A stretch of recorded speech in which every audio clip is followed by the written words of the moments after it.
किन्ज़ा मुज़फ़्फ़राबाद की एक बाहिम्मत लड़की है जिसने माशरती दबाव और मुश्किलात के बावजूद अपने ख्वाबों को हकीकत का रूप दिया। इससे मुज़फ़्फ़राबाद में एक कैफ़े खोला ताकि वो अपने ख़ानदान की माली मामनत कर सके और ख़ुद को भी मज़बूत बना सके।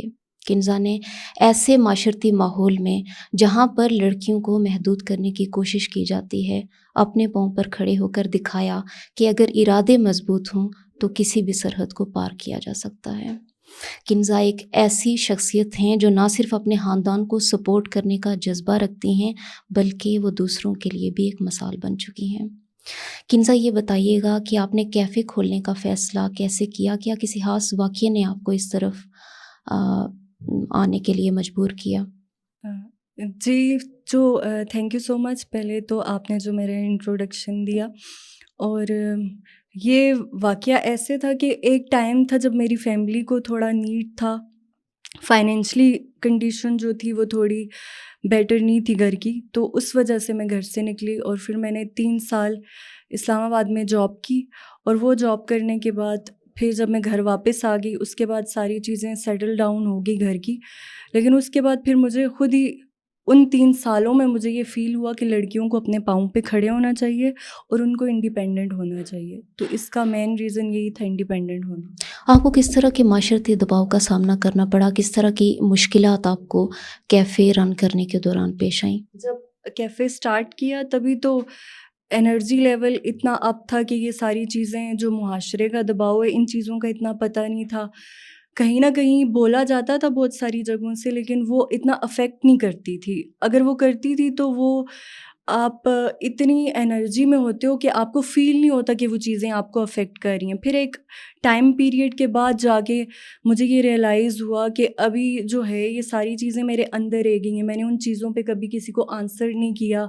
फैमिली अभी मुआशरे का तो दबाव होता है इंसान पे, लेकिन फैमिली की तरफ से जो चीज़ें होती हैं, जिनको हम कभी आंसर नहीं कर सकते, वो हमारे अंदर रह जाती हैं, उन चीज़ों ने बहुत डिस्टर्ब किया।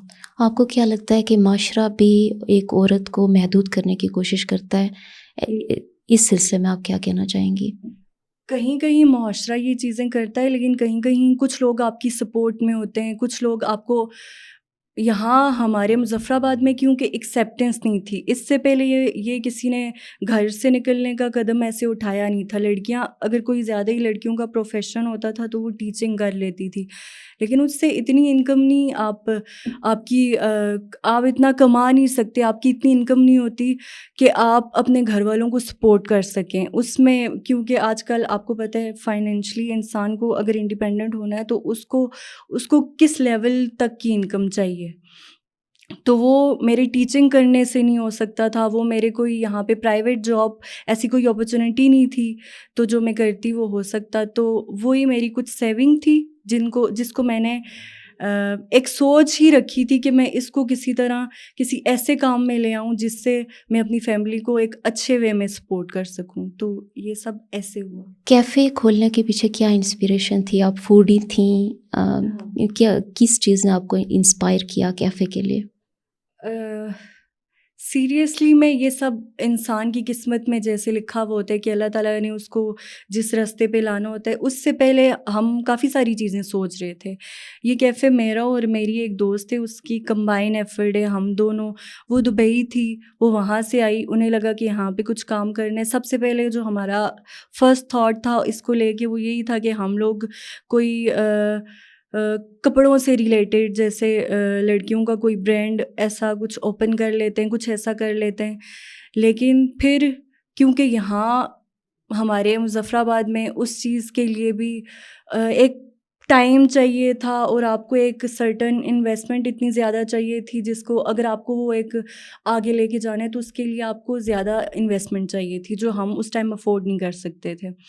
तो फिर हमने मिनिमम एक इन्वेस्टमेंट के अंदर कुछ सोचा, तो हमें लगा कि मैंने अपनी फ्रेंड को एक ये सिर्फ़ एक अपना एक थॉट बताया कि हम अगर ये स्टार्ट कर लें तो बस फिर उसके बाद सारी चीज़ें प्लान खुद ब खुद होती गई, और विदिन 2 मंथ हम लोगों ने जो सोचा था उसको हमने स्टेबल कर लिया। सबसे बड़ी मुश्किल क्या आपको पेश आई कैफ़े के काम के दौरान? सबसे बड़ी मुश्किल जो थी, स्टिल हम मुश्किलें तो फेस कर ही रहे हैं, लेकिन पहले मुझे इमोशनली इतनी वीकनेस कभी फ़ील नहीं हुई। उससे पहले मुझे लगता था कि शायद मैं इमोशनली बहुत स्ट्रॉन्ग हूँ, मैं बहुत थिक स्किन हूँ, मुझे लोगों की बातों से इतना कोई ख़ास फ़र्क नहीं पड़ता। तो तब की जो मुश्किलें थी तब यही थी कि जो आपने वर्कर्स आगे रखे हुए होते थे काम करने के लिए, जो जब क्योंकि उसकी कंस्ट्रक्शन भी हमने करवाई, जब हमने वो शॉप ली तो वो बिल्कुल एक राह थी। फिर हमने उसको अपने अकॉर्डिंग क्योंकि हम एक डिज़ाइनर अफोर्ड नहीं कर सकते थे, तो हमने उसको अपने अकॉर्डिंग डिज़ाइन करवाया, और जो भी करवाया उसमें हमें, क्योंकि हम लड़कियां थी, हमें यही पता था कि अगर कोई कह रहे ये काम कल ख़त्म होगा, तो हमें लगता था ये कल ही ख़त्म होगा। तो वो जो वर्कर्स थे उनकी जो हमारे साथ जो सोच हमारी उन तक नहीं जाती थी। हम नहीं सोचते थे कि ये इतना लंबा प्रोसेस हो गया इसके पीछे। कभी वो काम चोरियां करते थे, कभी ये लड़की होके वहाँ पे खड़े होके जून जुलाई ये मंथ था तब जब हमने ये काम स्टार्ट करवाया, और इवन इतनी गर्मी में 4th फ्लोर पे एक बार तो हमारी ऐसे स्किन उतरी है, और मतलब हमारी स्किन उतरी है वहाँ काम करवाते करवाते। वहाँ पे पूरा पूरा टाइम खड़े होके रात को 3-3 बजे तक हम वहाँ खड़े होके काम करवाते थे। नौजवान लड़कियों को क्या पैगाम देना चाहेंगी? नौजवान लड़कियों को मैं यही पैगाम देना चाहूँगी, मेरा अभी जो इशू चल रहा है ना कि मैं डिप्रेशन में हूँ, मुझे एंजाइटी है, मुझे क्योंकि मैंने आपको बताया कि मैं बहुत इंट्रोवर्ट हूँ, तो उस लिहाज से मैं सोशली इतनी एक्टिव कभी नहीं थी। ठीक है, ये माशरती दबाव की वजह से है जो डिप्रेशन आपको आ रहा है? जैसे आपने बताया कि आप स्लीपिंग पिल्स भी लेती रही हैं, तो माशरती दबाव का कितना सामना रहा आपको ये? करेक्ट करती हूँ, स्लीपिंग पिल्स नहीं थी, ये एक पूरा ट्रीटमेंट है। जैसे कोई इंसान अगर कोई बीमार हो जाता है तो डॉक्टर से जब आप कंसल्ट करते हो तो वो आपको उसके अकॉर्डिंग प्रॉपर आपकी ट्रीटमेंट होती है। मैं स्टिल उस ट्रीटमेंट में ही हूँ, और ये चीज़ें मुझे अभी प्रॉपरली समझ नहीं आ रही कि ये मुझे मुआशरे की वजह से था कि फैमिली का कुछ ऐसे कोई इतना ख़ास प्रेशर था।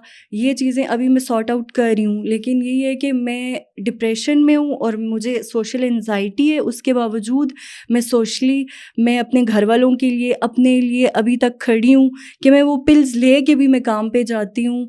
और यहाँ जब मैं चेकअप करवाने के लिए गई डॉक्टर के पास, मेरे साथ ये हुआ कि एक दिन मैं काम पे गई, और बहुत सारे लोग बैठे हुए थे वहाँ पे, कस्टमर बैठे हुए थे, और उनके उनके बैठने के दौरान ही मुझे ऐसे फ़ील हुआ कि मैं बहुत वीक हो रही हूँ, और मैं मतलब सब बैठे हैं, मैं ऐसी नहीं थी कि मुझे रोना आ जाए, और मैं रो रही हूँ। मुझे इतने सारे लोगों में नज़र नहीं आ रहा कि मैं मतलब उनमें बैठ के रो रही हूँ। रोने के लिए कोई भी इंसान बहुत वीक होता है तो तभी उसके ये इमोशंस बाहर आते हैं। तो उस सर्टेन पॉइंट पे मैंने घर कॉल की, मैंने कहा मुझे घर आना है। तो फिर मैं घर गई, रास्ते में मुझे सुसाइडल थॉट आ रहे। ये चीज़ें थोड़ी टाइम पहले से मेरे साथ हो रही थी, लेकिन तभी इनका इतना वो नहीं था। मैं मतलब काम में लगी रहती थी, मैं थोड़ा इसको इग्नोर करती थी। लेकिन उस दिन प्रॉपर एक डिसीजन ले लिया था कि बस आज जाके मैं कुछ ऐसा करूँगी कि बस मेरा कोई ज़िंदगी का कोई मकसद नहीं है। मतलब ऐसे लगा कि बस सब ख़त्म हो गया है, अभी मेरा वो टाइम आ गया है कि मुझे बस जाना है दुनिया से, और ऐसा हाँ, इस चीज़ की अवेयरनेस नहीं है। और जब मैं घर आई, मैंने अपने अम्मी अब्बू को देखा, तो मुझे जो सारी मोटिवेशन और सारी उन्हीं को देख के मिली कि मुझे अपने लिए, अगर मुझे लग रहा है कि मेरी ज़िंदगी इस वक़्त मुझे जीने का कोई, मेरे लिए मुझे जीना नहीं है, तो फिर मुझे इनके लिए जीना है। क्योंकि उन्होंने जब मुझे ऐसे रोते हुए देखा और उन्होंने वो मेरी कंडीशन देखी, वो मुझे फ़ौरन डॉक्टर के पास लेके चली गई। उसी दिन मैं डॉक्टर के पास चली गई। और ये चीज़ मैं इसलिए इधर डिस्कस कर रही हूँ क्योंकि डॉक्टर ने मुझे फ़ाइल बाहर लेके जाने नहीं दी कि यहाँ पे आपको लोग देखेंगे तो लोग आपको जज करेंगे कि आप एक साइकियाट्रिस्ट के पास आ रही हैं, इसका मतलब है कि आप पागल हैं, आप मेंटली, सोसाइटी आपको एक्सेप्ट नहीं करेगी। तो डॉक्टर ने मुझे फ़ाइल नहीं दी, और ये चीज़ जबकि इसका रीज़न भी खुद सोसाइटी ही थी, और सोसाइटी ही इस चीज़ को एक्सेप्ट नहीं करती। हम ये कभी बोल नहीं सकते। मे बी मेरे बोलने से कोई एक लड़की भी जो वो फ़ील कर रही है अंदर, वो घर वालों को बताएगी तो पहले तो ऐसे लग रहा होता है कि आपकी फैमिली आपको सपोर्ट नहीं करेगी कभी भी, लेकिन जब तक आप बताएंगे नहीं, आप अपनी चीज़ें शेयर नहीं करेंगे, तो आप हल्के नहीं होंगे अंदर से। जब तक आप अपनी फैमिली को अपने इश्यूज़ नहीं बताएंगे, बिना मांगे तो खाना भी नहीं मिलता। तो ये तो एक स्टिल मैं उस चीज़ को, क्योंकि मैं इससे गुज़र रही हूँ, तो मुझे वो मोमेंट याद आ रहे हैं कि कैसे वो सारी चीज़ें मेरे साथ हुई और इतने टाइम से हो रही थी जब तक मैंने बताया नहीं था। वो चीज़ें मेरे लिए कितनी टफ़ थी। मैं रात को 2 बजे तक, क्योंकि मैं एक फ़ास्ट फूड का कैफ़े चला रही हूँ, तो आप समझ सकती हैं कि रात को 2 बजे तक मुझे वहाँ बैठना होता था, और 2 बजे तक फैमिली से दूर बैठ के आप एक चीज़ को मुसलसल अपने दिमाग में नेगेटिव थॉट, सुसाइडल थॉट, इन सब से आप फ़ाइट कर रहे हैं। तो ये काम करना इतना मुझे ऐसे नहीं लगा मुश्किल कि मैंने कुछ बिज़नेस स्टार्ट कर लिया तो मैंने बहुत कुछ कर लिया। हाँ, अगर मुझे लगा कभी कि मैंने ज़िंदगी में कुछ किया है, तो मैं जो यहाँ भी बैठी हूँ आपके सामने, मैं ज़िंदा बैठी हूँ, तो सबसे हाँ, मेरे लिए सक्सेस यही है कि जो इतनी सारी चीज़ों के मुआशरे की इतनी रुकावट के बावजूद मैं जो यहाँ पे बैठी हूँ। मतलब मेरे जैसे मैं इतने दैट्स अ सक्सेस स्टोरी। हाँ, दैट्स अ सक्सेस स्टोरी। तो ये थी किन्ज़ा। आज के लिए मुझे इजाज़त दीजिए, अगले हफ्ते फिर मिलते हैं। Thank you so much.